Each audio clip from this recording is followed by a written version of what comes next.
Bonjour Alexandre Orlov, Bonjour. ambassadeur de Russie en France. Merci de votre présence sur France Info. Première frappe donc hier sur la Syrie. Pour atteindre quoi? Quels étaient les objectifs? Est-ce que ce sont bien des zones qui étaient contrôlées par Daesh que vous avez visées? Écoutez, alors, effectivement, notre aviation a fait 3 premières frappes hier. C'était les frappes qui ont été faites contre les installations de l'État islamique et puis de Al-Nusra, 2 organisations terroristes qui sont officiellement reconnues en tant que telles. Nous avons dit alors ouvertement en lançant cette opération que nous sommes venus en Syrie pour apporter une aide aérienne à l'armée régulière syrienne qui se bat contre l'État islamique. Il n'y a pas d'autre objectif pour notre présence militaire en Syrie. Mais donc lorsque les Américains, les Français aussi montrent leur scepticisme en se demandant si c'est bien Daesh que vous avez tapé ou si ce sont plutôt des oppositions au régime de Bachar el-Assad, c'est une fausse Écoutez, polémique ou pas? on s'attendait un peu à ça. Vous savez qu'on assiste depuis longtemps déjà à une certaine guerre de désinformation et chacun veut discréditer l'autre. Et je crois que Donc dans les deux sens. dans les deux sens, mais ça, ce que montre, cette polémique montre une chose que le retour en force de la Russie en Syrie n'a pas fait que des gens heureux. Parce que ça brouille des cartes de certains.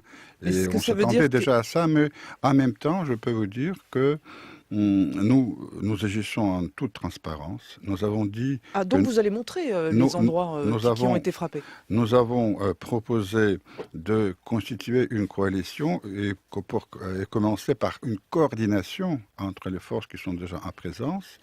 Alors il y a un centre d'information et de coordination qui se met en place à Bagdad. Il y aura les Syriens, les Irakiens, les Russes, les Iraniens. Tous les autres pays peuvent aussi le rejoindre et cela évitera dans l'avenir la confusion et la malinterprétation des frappes qu'on peut apporter. Est-ce qu'il y aura aussi des collaborations avec les Américains? En clair, est-ce que, Ça se met en place déjà, madame. est-ce que vous pouvez frapper dans votre coin, j'allais dire, en fait? Est-ce qu'il risque pas d'y avoir des problèmes, y compris dans le ciel d'ailleurs, s'il y a des frappes qui viennent de votre Bah, côté, des frappes qui viennent du côté des Américains? justement, ce sont des incidents à éviter.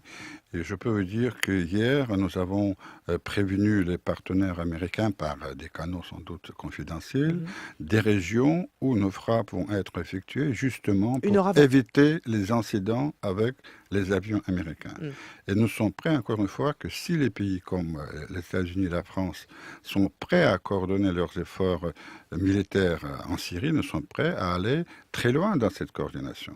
Ça veut dire que c'est vous On qui... peut aller jusqu'à répartir des cibles, mais vraiment informer l'information sur les installations qui vont être Ça bombardées. veut dire Pour que vous qu'il avez, vous, des informations que les autres n'ont pas forcément, en fait.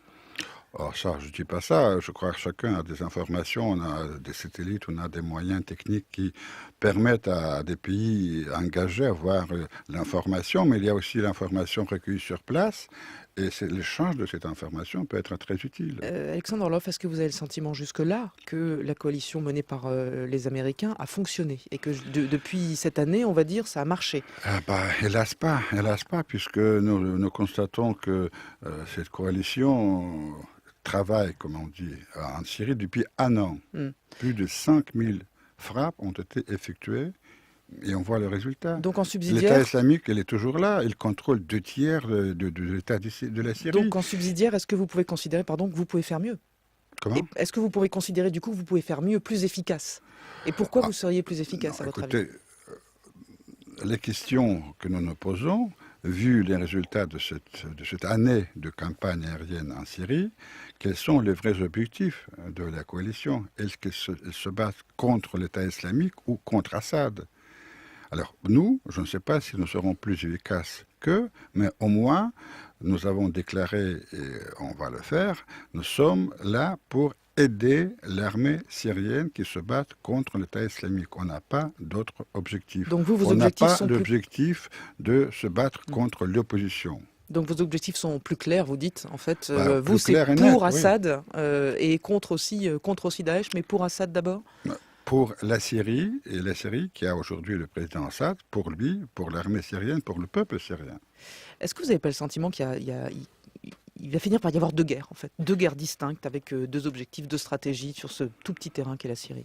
Écoutez, on voudrait bien éviter justement qu'il y ait de guerre.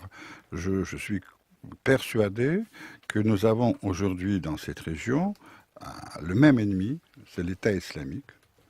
Et alors, si nous voulons venir au bout de cette menace, qui est une menace pour nous tous, puisque ces gens-là, ils peuvent venir un jour jusqu'à chez nous, il faut unir nos efforts.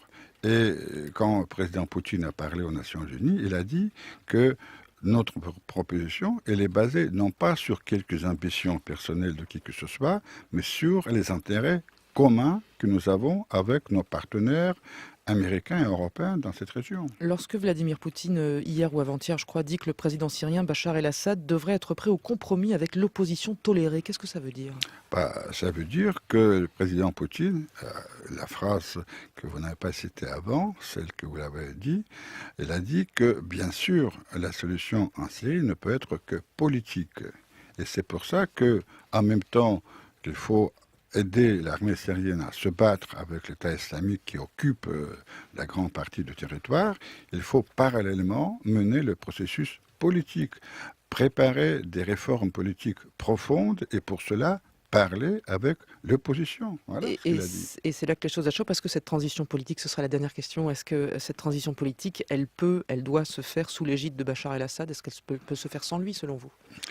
Cette transition politique doit être faite par une manière démocratique, c'est-à-dire par les élections. Oula, vous pensez qu'on peut organiser des élections en Syrie, même dans un an, dans 2 ans? Dans un an, j'espère que dans un an, quand on aura fini avec l'État islamique, on pourra organiser des élections, mais ça doit être les élections libres et sous contrôle international, qu'il n'y a pas après des doutes et des mal interprétations des résultats. Alexandre Orlov, ambassadeur de Russie en France, en direct sur France Info. Merci beaucoup.